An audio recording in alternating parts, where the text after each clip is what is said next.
வீட்ல யாருமே இல்லன்னு வீட்டுக்கு அழைத்து இருக்கக்கூடிய காதலி +2 சிறுவனுக்கு நேர்ந்த சோகம் என்னன்றத இந்த வீடியோல தெரிஞ்சுக்கலாம்.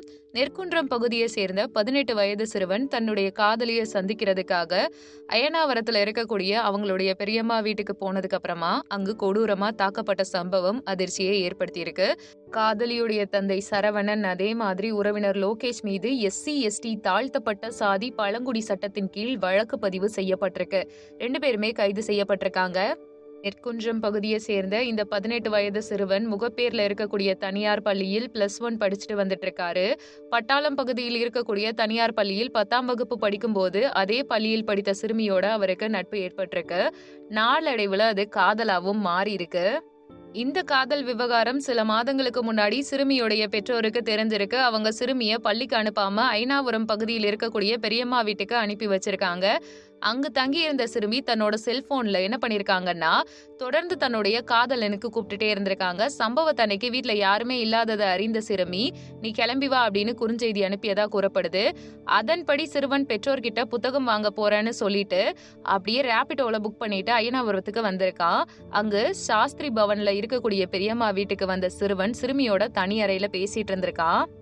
வெளியே போன சிறுமியுடைய பெரியம்மா வீட்டுக்கு வர அவங்க 2 பேரையும் ஒன்னா பார்க்க உடனே இந்த சிறுமியுடைய தகப்பனான சரவணனுக்கு கால் பண்றாங்க. பரியேறும் பெருமாள் பாணியில சிறைப்பிடிச்சு வச்சு அந்த பையனை டார்ச்சர் பண்ணியிருக்காங்க. அது மட்டும் இல்லாம இது குறித்து அந்த சிறுவனுடைய பேரண்ட்ஸ் சொல்லும்போது என்ன சொல்லியிருக்காங்கன்னா, இரும்பு வளையத்தாலேயே அடிச்சிருக்காங்களாமா. 2 முறை வெட்டிட்டு 3வது முறை வெட்டும் போது கத்தி என்ன ஆயிருக்குன்னா உடஞ்சே போயிருக்கான். அந்த அளவுக்கு பிள்ளைய முள்ளா வெட்டி போட்டிருக்காங்கன்னு சொல்லியிருக்காங்க. தாக்குதல் அதிகமா இருந்திருக்காமாம். ரத்தம் சிந்தின அந்த பையனுடைய சட்டையை எடுத்து தரை எல்லாத்தையும் தொடச்சிட்டு அதுக்கப்புறமா அவங்க வீட்டுல இருக்க பையனுடைய உடைய அணிய வச்சிருக்காங்க. அதுக்கடுத்து முக்கியமா அவருடைய மகனை டிஷர்ட் அணிய வச்சு காயங்கள் தெரியாத வகையில போலீஸ் நிலையத்துக்கு அழைச்சு சென்றதா சொல்லியிருக்காங்க. மதியம் 2 மணிக்கு வெளியே போன பையன் 10 மணி ஆகியும் வீட்டுக்கு திரும்பாததுனால சந்தேகப்பட்ட பேரண்ட்ஸ் என்ன பண்ணிருக்காங்கன்னா, ரேபிடோ புக் பண்ண இடத்தை தேடி இருக்காங்க.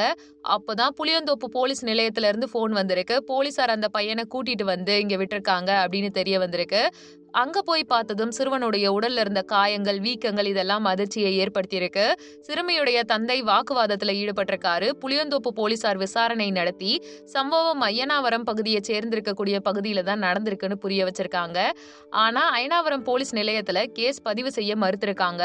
இது நடந்த இடத்துல தான் பார்க்கணும் அப்படின்னு செய்ய முடிவு பண்ணியிருக்காங்க.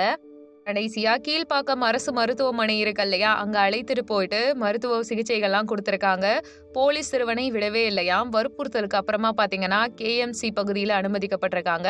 தற்போது சிறுவன் அங்க சிகிச்சை பெற்று வரதா சொல்லப்படுது. நீங்க இதெல்லாம் பத்தி என்ன நினைக்கிறீங்கன்றத கமெண்ட் பண்ணுங்க. நம்ம சேனலை லைக் பண்ணுங்க, ஷேர் பண்ணுங்க, சப்ஸ்கிரைப் பண்ணுங்க.